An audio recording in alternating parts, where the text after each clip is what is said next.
Guide করার জন্য প্রশাসন বাইরের দৃষ্টি আকর্ষণ করে হচ্ছে এই প্রতিবাদ একটা দল একটা হক দল সম্মুখীন হবেন।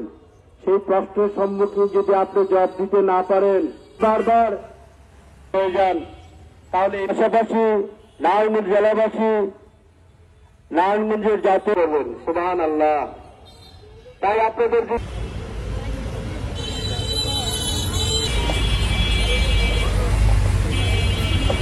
নারায়ণগঞ্জ জেলায় অনেক সাংবাদিক বাইকে ছিল,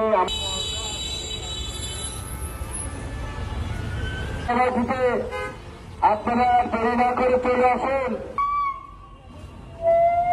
প্রিয় নারায়ণগঞ্জ জেলাবাসী,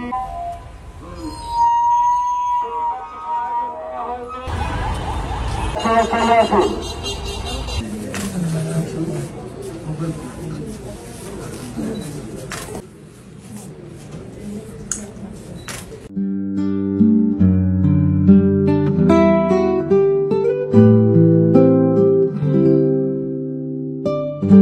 পর্দার বিধানটা পালন করার জন্য যে আজকে অনেক মহিলাই আমরা এনআইডি কার্ড করতে পারি নাই, যেহেতু ওখানে ছবির কথা বলা হচ্ছে। তো আমরা যেটা চাচ্ছি যে সবাইকে যে ছবি তুলতে হবে না তা না, যারা ছবি তোলার তারা তুলুক।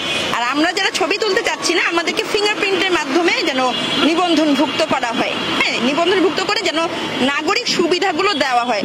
কারণ দেখা যাচ্ছে যেটা যে জাতীয় পরিচয়পত্র যেটা, সেটা শুধু ভোটের জন্যই যে প্রয়োজন তা কিন্তু না, যে অন্যান্য যে নাগরিক সুবিধা যেমন ব্যাংক লেনদেন বা জমি ক্রয় বিক্রয় এবং নমিনি পেনশন পাওয়া, এই আর্থিক অনেক বিষয়ের সাথে জড়িত।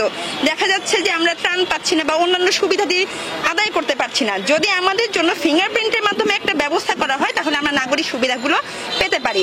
আর আমি ছবি তোলা যেহেতু হারাম, আল্লাহ পাক বলছেন যে ফাস্তানিবুর রিচা মিনাল আওসান, তোমরা ছবি মূর্তির গুনাহ থেকে বেঁচে থাকো।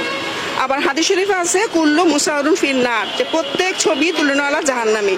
হ্যাঁ, তো আমরা যেহেতু আল্লাহ পাকে ভয় করি, আমরা চাই যে ফিঙ্গারপ্রিন্টের মাধ্যমে আমাদের এনআইডি কার্ডটা যেন করা হয়।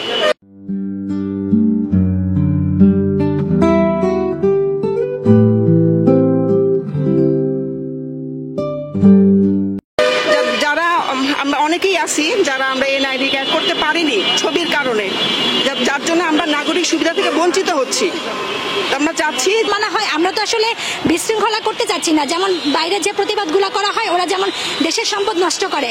আমরা পর্দাশীল মেয়েরা, আমরা অনেকে বলে যে আপনারা তো ঘরে থাকেন, আপনারা কেন বের হয়েছেন, পর্দা করেন। আমরা কিন্তু এতদিন ঘরেই ছিলাম, আমরা কিন্তু শান্তিপ্রিয়ভাবে করে আসতেছি এবং আমরা আগামী তো যদি না মানা হয়, না মানা পর্যন্ত আমরা শান্তিপ্রিয় বলতে থাকবো।